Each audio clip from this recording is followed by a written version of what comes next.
अनुराग और नीरजा पिछले 7 साल से रिलेशनशिप में हैं। कॉलेज में पहले कैजुअल फ्रेंड थे, फिर बेस्ट फ्रेंड हुए, फिर लव स्टार्ट हो गया। एक वक्त ऐसा आया जब अनुराग बात को शादी तक ले आया, लेकिन नीरजा मानने को रेडी ही नहीं थी। नहीं अनुराग, पापा नहीं मानेंगे। पापा को तो कोई गवर्नमेंट जॉब करने वाला ही चाहिए। यूपीएससी दी है मैंने, रिजल्ट भी अच्छा ही आएगा, गवर्नमेंट जॉब मिल जाएगी। शादी की बात तो बढ़ाओ। यूपीएससी का रिजल्ट ही आ जाता है और अनुराग पास हो जाता है। अब नीरजा के पास ना कहने की कोई वजह नहीं होती। अनुराग फाइनली नीरजा का हाथ मांगता है। सब सही चल रहा था।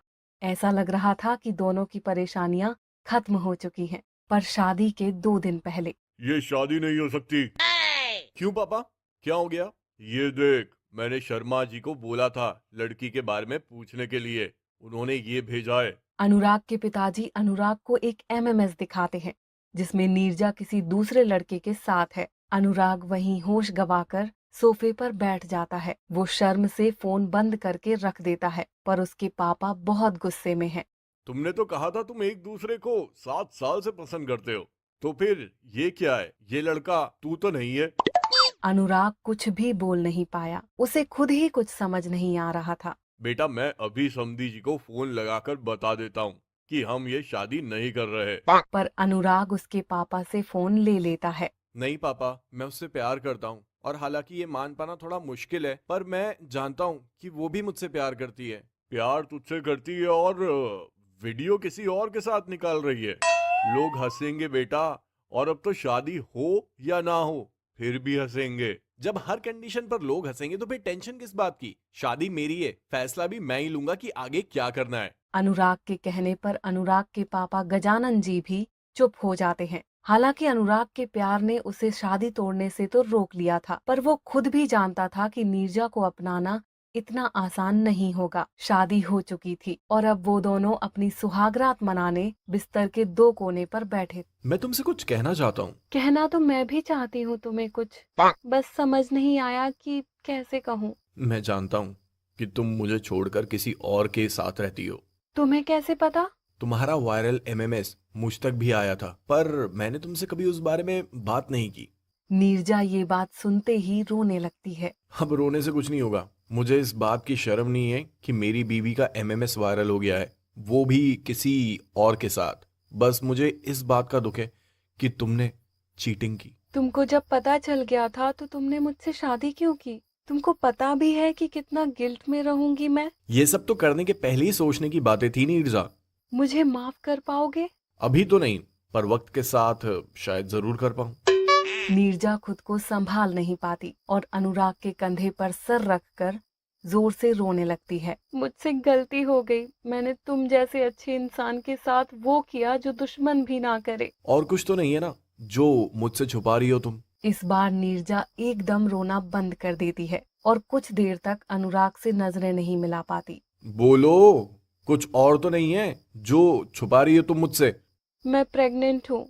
ये बच्चा उसी का है जिसके साथ एमएमएस रिलीज हुआ था। मुझे लगा था आज सुहागरात के बाद तुमको पता नहीं चलेगा कि बच्चा किसका है, पर मैं तुमसे झूठ नहीं बोलना चाहती। नीरजा इतना कहकर जोर से रोने लगती है। अनुराग उससे दूर जाकर खड़ा हो जाता है। उसके दिमाग में कई तरह के ख्याल चल रहे थे। क्या नीरजा वाकई उससे प्यार करती है? इस बच्चे का क्या करना है? क्या उसे ये शादी नहीं करनी चाहिए थी? और कितने राज हैं जो नीरजा ने छुपा रखे थे? अनुराग हिम्मत करके पूछता है। मुझे एक बात बताओ नीरजा, हमारे बीच जो भी हुआ, क्या वो सब झूठ था? तुमने उस लड़के से शादी क्यों नहीं की? नहीं अनुराग, सब कुछ सच था। तुम जानते हो मैं तुमसे कितना प्यार करती हूँ। वो लड़का एक गलती थी मेरी जिंदगी की। अब मुझे लगता है कि जैसे मैं तुम्हें जानता ही नहीं, या शायद चाहता ही नहीं कि तुमको जानूं। अनुराग, तुम अपने परीक्षा की तैयारी कर रहे थे और मुझे समय ही नहीं दे पाते थे। मुझे बहुत अकेला लगता था। इसी बीच मैं आकाश से मिली और वो सब। आई एम सॉरी अनुराग। मैं तैयारी किसके लिए कर रहा था नीरजा? मुझे तो कभी यूपीएससी नहीं करना था, सिर्फ तुम्हारे लिए। मैं दिन रात मेहनत करता रहा ताकि हम साथ में रह पाएं। आई एम सॉरी अनुराग। तुम बोलो क्या करें? तुम्हें अगर डिवोर्स चाहिए तो। अभी हम एक दूसरे के बारे में सोच रहे हैं, पर बच्चे के बारे में दोनों ही नहीं सोच रहे हैं।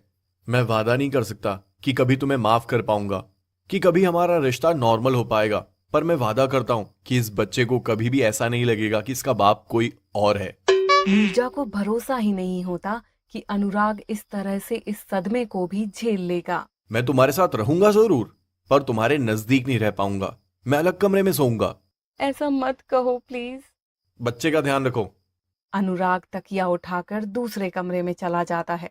2 दिन बाद ही अनुराग उसके पिता के पास जाकर कहता है, पापा, मिठाई मंगवा लो, आप दादाजी बनने वाले हो।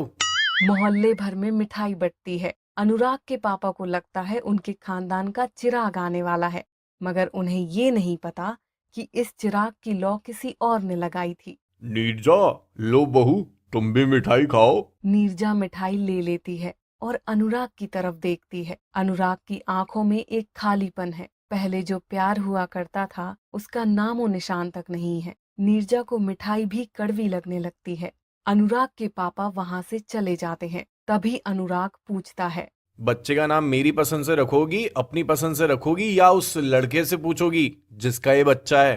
तुमने मुझे माफ करके कितनी बड़ी सजा दे दी है अनुराग। दोनों एक दूसरे की तरफ देखते रहते हैं, जैसे बहुत कुछ कहना चाहते हो एक दूसरे से, पर कुछ नहीं कहते, क्योंकि दोनों को एहसास है कि अब बात इस तरह बिगड़ी है कि कहने से तो नहीं सुलझ सकती।